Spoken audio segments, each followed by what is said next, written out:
తాకట్లో ఉన్న మీ బంగారాన్ని విడిపించి ఆ రోజు ఆన్లైన్ రేటుకి కొంటాం. Sharma gold company. నమస్కారం, సుమన్ టీవీకి స్వాగతం. నేను మానస. ఈరోజు మనతో పాటు ఉన్నారు ప్రముఖ జ్యోతిష్యులు. 2009 నుంచి 30,000కు పైగా జాతకాలను పరిశీలించినటువంటి వారు బ్రహ్మశ్రీ నందిబట్ల శ్రీహరి శర్మ గారు. వారితో మాట్లాడదాం. గురుగారు నమస్కారం అండి. వాగర్థావివ సంపృక్తౌ వాగర్థ ప్రతిపత్తయే జగతః పితరౌ వందే పార్వతీ పరమేశ్వరౌ. ఆదిత్యాయ చ సోమాయ మంగళాయ బుధాయ చ గురుశుక్రశనిభ్యశ్చ రాహవే కేతవే నమః.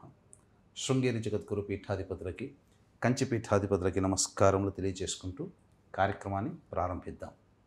గురుగారు, ప్రతి నెలలో కూడా మనకి సంకష్ట చతుర్దశి అనేది మనం చూస్తూ ఉంటాం. అయితే ఈ మాసంలో ఆశ్వయుజ మాసంలో వచ్చినటువంటి సంకష్ట చతుర్దశి యొక్క విశిష్టత, అలాగే ఆ రోజు పాటించవలసిన నియమాల గురించి తెలియజేయండి. ముఖ్యంగా వినాయకుడికి ఎక్కువగా ఆరాధన చేస్తూ ఉన్న వాళ్ళు కూడా సంకష్ట చతుర్దశి రోజు ప్రత్యేకంగా స్వామిని పూజించడం అనేది మనం చూస్తూ ఉంటాం. కాబట్టి ఈరోజు ఏ సమస్యలతో ఉన్నవాళ్ళు, ఎలాంటి వాళ్ళు ఏ విధంగా స్వామిని పూజించుకోవాలి తెలియజేయండి. ఈ కలియుగంలో మానవుడి జీవితం ఎల్లప్పుడూ కూడా దుర్భరమైనటువంటిదే, కష్టాలమయం, సమస్యలతో కూడుకున్నటువంటిది. ఎవ్వరికీ కూడా ఆనందకరమైన జీవితం ఉండదు. అందరూ కూడా సమస్యలతోనే ఉంది, ఏదో ఒక సమస్య. ప్రధానంగా భగవంతుడే సమస్యలు బారిన పడినటువంటి సందర్భం. కాబట్టి ఎంతోమంది ఈ యొక్క వ్రతాన్ని ఆచరించినటువంటి కారణం చేత తమ యొక్క ఈతి బాధలని నివారించుకోగలిగారు. ఉదాహరణ చెప్తాను. ఆ సంకష్టహర చతుర్థి అనేటువంటి వ్రతాన్ని పార్వతీదేవి ఆచరించినటువంటి కారణం చేత భర్తగా పరమేశ్వరుని పొందగలిగింది. తరువాత మనకు రామాయణంలో కనుక చూసినట్టయితే రాయిగా అయినటువంటి అహల్య ఉంది కదా, తిరిగి మానవ రూపం, స్త్రీ రూపం ధరించిన తర్వాత ఈ సంకష్టహర చతుర్థి వ్రతాన్ని ఆచరించినటువంటి కారణం చేతనే మళ్ళీ గౌతమ మహాముని యొక్క చెంతకు చేరగలిగింది. ఈ యొక్క వ్రతాన్ని ఆచరించినటువంటి కారణం చేత ప్రద్యుమ్నుడు అంటే రుక్మిణీదేవి యొక్క కొడుకు మన్మధుడే, అటువంటి చెరసాలలో బంధింపబడినటువంటి ప్రద్యుమ్నుడు కూడా తిరిగి రావడం జరిగింది. అలాగే శ్రీకృష్ణుడి కొడుకు అయినటువంటి అనిరుద్ధుడు కూడా బాణాసురుని చెరలో ఉన్నప్పుడు బాణాసురుని నుంచి విముక్తి కావించడం కోసం ఈ వ్రతాన్ని ఆచరించినటువంటి కారణం చేత బాణాసురుని సంహరించి ఆయన కూతుర్నే వివాహం చేసుకున్నటువంటి సందర్భం. ఇంకా రామాయణంలోనే ఆంజనేయ స్వామి ఈ వ్రతాన్ని ఆచరిస్తాను, నాకు ఆ సీత అమ్మవారి జాడ గనక కనబడినట్లయితే నేను ఈ వ్రతాన్ని ఆచరిస్తానని చెప్పుకోవడం, వినాయకుడి యొక్క అనుగ్రహం వల్ల సీత అమ్మవారి యొక్క జాడను తెలుసుకోవడం జరిగింది. వాలి చెరలో ఉన్నటువంటి రావణాసుడు తప్పించుకోవడం కోసం ఈ యొక్క వ్రతాన్ని ఆచరించినట్టు కారణం చేత రావణాసుడు తప్పించుకోగలిగాడు. ఒకటా రెండా నలదమయంతులు, దమయంతి వ్రతాన్ని ఆచరించినటువంటి కారణం చేతనే నలునితో మళ్ళీ తిరిగి దాంపత్యాన్ని పొందడం జరిగింది. కర్మవశాత్తు శని ప్రభావం దంపతులు విడిపోయినా తిరిగి వ్రతాన్ని ఆచరించినటువంటి కారణం చేత జరిగింది. అంటే ఈ వ్రతంలో ఒక జ్యోతిష్య శాస్త్రం ప్రకారం ఒక సైన్స్ దాగి ఉందమ్మా. అంటే ముఖ్యంగా గణపతికి సంబంధించినటువంటి దైవానికి కారక గ్రహం ఏం చెప్పబడుతుంది నవగ్రహాల్లో అంటే కేతుగ్రహం. కేతువు దేనికి సంకేతము? రూఢిగా చెప్పాలి అని అంటే గత జన్మ సంబంధించినటువంటి దోషాలని ఈ జన్మంలో సమస్యలు, కష్టాల రూపంలో అనుభవింపడానికి కేతువు కారణమవుతాడు. కాబట్టి ఈ వ్రతాన్ని ఆచరించడం వల్ల గత జన్మ దోషాలు తొలగిపోతాయి, అందుకే సమస్యల నుంచి బయటపడతారు. అలాగే పేరులో కూడా ఉంది కదా సంకష్టహర చతుర్థి, ఇలా సంకష్టాలని హరిస్తాడు అది. కాబట్టి ఈ వ్రతాన్ని అందరూ కూడా ఆచరించవచ్చమ్మా. అయితే సాధారణంగా శాస్త్ర ప్రకారము మాఘమాసం బహుళ సంబంధించినటువంటి తదియ రోజు కనుక దీనికి ప్రమాణం ఏంటంటే సాయంకాలం సూర్యాస్తమయం స్పర్శ చతుర్థికి ఉండాలి. చాలామంది ఏమనుకుంటారంటే చవితి సూర్యోదయానికి ఉండాలనుకుంటారు. ప్రదోషకాల సమయానికి చవితి స్పర్శ ఉండాలి, అంటే సాయంత్రం చవితి ఉండాలి. అందుకనే సూర్యోదయం పూట కొన్ని చాలా సందర్భాల్లో సూర్యోదయం పూట తదియ ఉంటుంది, సాయంకాలంకి వచ్చేసరికి చతుర్థి వస్తుంది. కాబట్టి తదియ ఉన్న రోజున్నే ఇదేంటి తదియ ఉంది కదా అని అనుకుంటారు.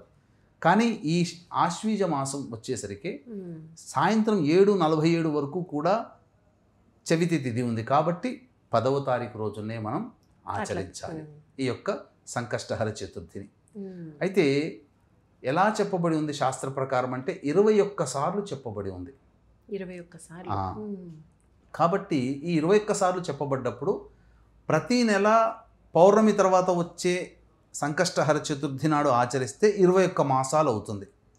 లేదు అమావాస్య తర్వాత వచ్చే చతుర్థి ప్రదోష కాలానికి, పౌర్ణమి తర్వాత వచ్చేటువంటి చతుర్థి ప్రదోష కాలానికి అయితే 1 సంవత్సరం లోపల అంటే 10 మాసాలు, ఒక 11 మాసాల్లో ఈ యొక్క వ్రతం ఉద్యాపన అయిపోతుంది. 21 మార్లు అయిపోతుంది, 21 ఆవృత్తులు అవుతుంది.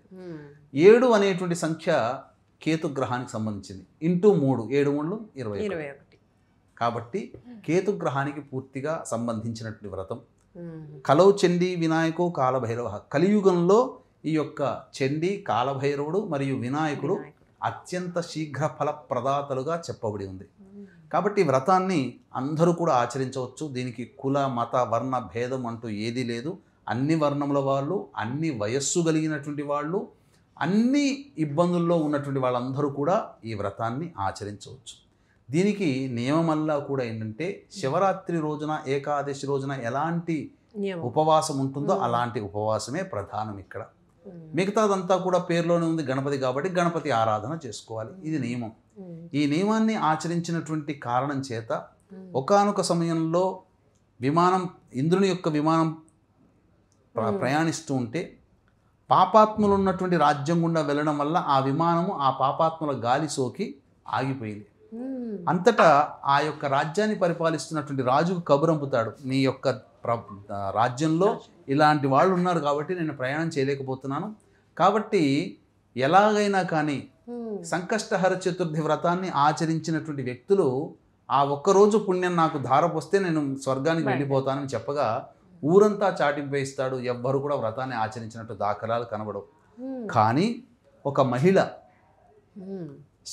మహిళ శవంని తీసుకొని బంధువులు వెళుతూ ఉంటే ఆ యొక్క మహిళ కోసం గణపతికి సంబంధించిన గణేష లోకానికి సంబంధించినటువంటి భటులు, నరకానికి సంబంధించినటువంటి యమ భటులు వీళ్ళందరూ కూడా వాదులు ఆడుకుంటారు, మా లోకానికి అని. ఎందుకనంటే ఈమె బ్రతికిన నాళ్ళు ఏనాడు కూడా దానం చేయలేదు, పాపపు పనులే చేసింది కాబట్టి ఈమె నరకానికి రావాలని యమ భటులు.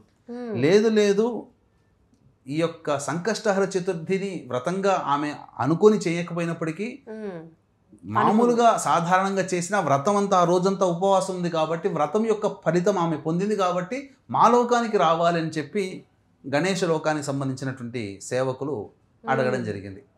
ఇలా ఇరువురి సంవాదం విన్న తర్వాత గణేష లోకానికే పంపించడం జరిగింది.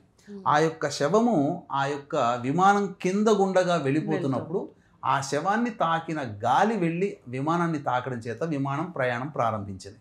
అంటే దీంట్లో అంతరార్థం ఏంటనంటే బ్రతికున్నప్పుడు చేసినటువంటి వ్రతం యొక్క ఫలితము మరణించిన తర్వాత కూడా ఆ ఫలితము గాలి ఆ వ్యక్తి ఆచరించిన వ్యక్తి యొక్క శరీరాన్ని తాకిన గాలే అంత ప్రభావం చూపితే మానవులం ఈ యొక్క వ్రతాన్ని ఆచరించడం వల్ల ఎంతటి ప్రభావాన్ని పొందుతాము ఒక్కసారి వీక్షించేటువంటి ప్రేక్షకులు కూడా గమనించుకోవాలి.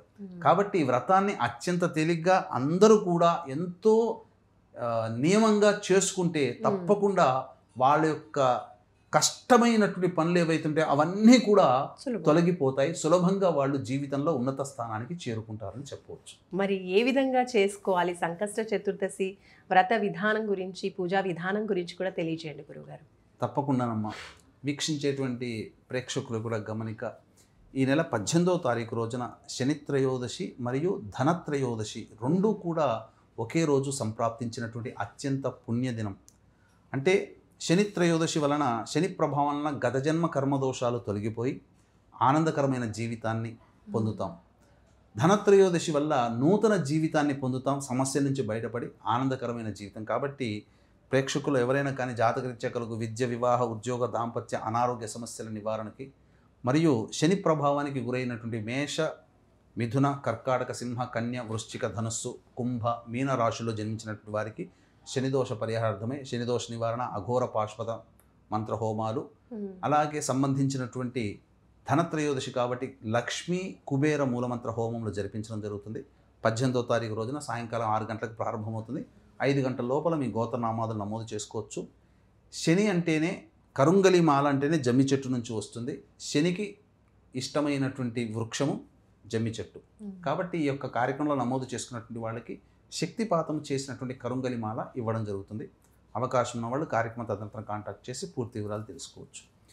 ఇక ఈ యొక్క పూజా విధానం అనేటువంటిది కనుక మనం చూసుకున్నట్లయితేనమ్మా, ప్రధానంగా ముందు రోజు నేలపై నిద్రించడం అనేది చేసుకోవాలి. దాంపత్య జీవితం పనికిరాదు. వివాహం కాని వాళ్ళు ఎలాగో బ్రహ్మచర్యంగా ఉంటారు కాబట్టి మధ్య ధూమపానం మాంసాహార భోజనము నిషేధము. ముందు రోజు నిషేధము, తర్వాత ఆ సంకష్టహర చతుర్థి పూజ చేసే రోజు కూడా నిషేధము.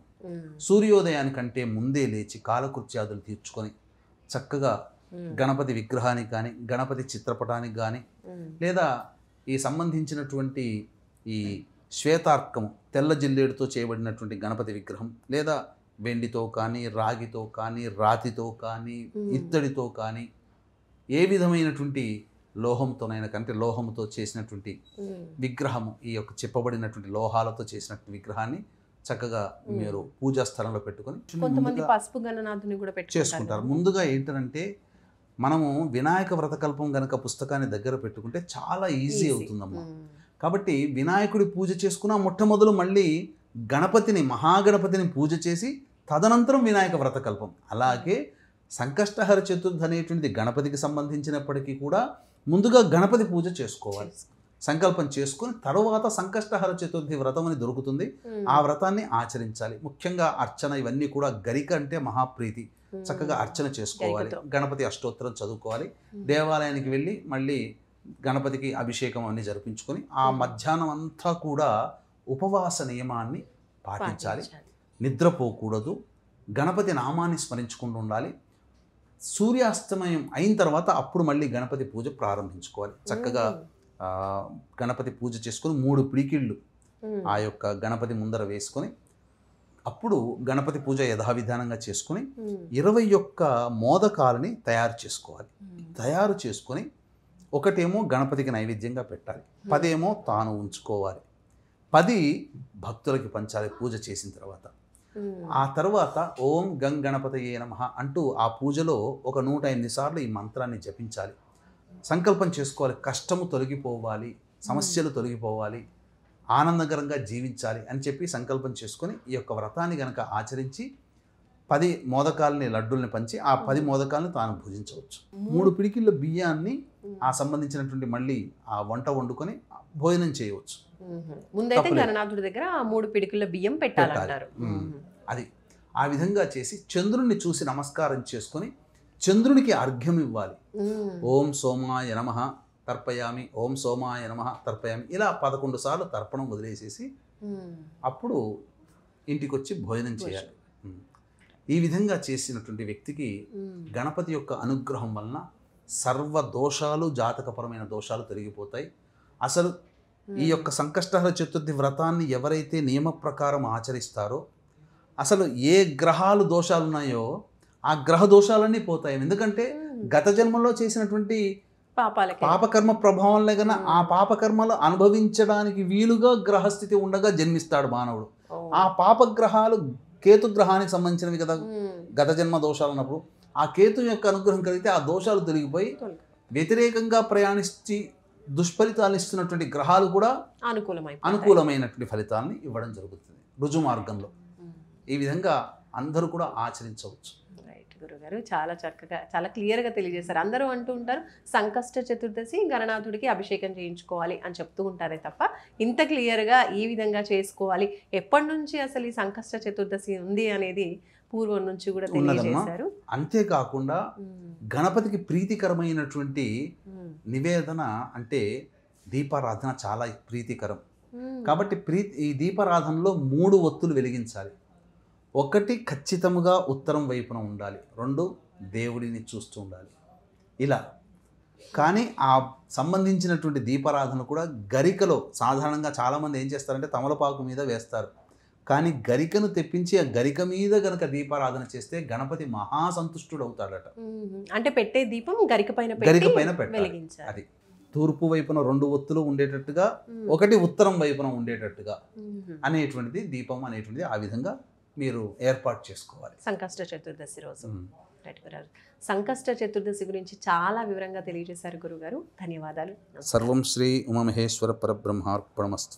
చూస్తున్నారు కదండి, ఎన్నో ఇబ్బందులు పూర్వజన్మ వల్ల చేసుకున్నటువంటి ఫలితాల వల్ల కావచ్చు, అలాగే పడుతున్నటువంటి ఇబ్బందుల నుంచి బయటపడాలి అనుకుని ప్రతి ఒక్కరు కోరుకుంటూ ఉంటారు. కాబట్టి ఉన్న సమస్యలని తొలగిపోయి చక్కగా జాతకం పరంగా బాగుండాలి, జీవితం బాగుండాలి అనుకున్న వాళ్ళు తప్పకుండా గురువుగారు చెప్పిన విధంగా సంకష్ట చతుర్దశి వ్రతం అనేది తప్పకుండా చేయండి. ప్రతి నెల కూడా వస్తుంది. అయితే ఈ ఆశ్వయుజ మాసంలో చాలా చాలా ప్రత్యేకం అంటున్నారు. కాబట్టి ఈ నెలలో మనకి అక్టోబర్ 10వ తారీఖున మనకి సంకష్ట చతుర్దశి వచ్చింది. కాబట్టి ఈ రోజున తప్పకుండా పూజా విధానాన్ని ఆచరించండి. చూస్తూనే ఉండండి సుమన్ టీవీ. నమస్కారం.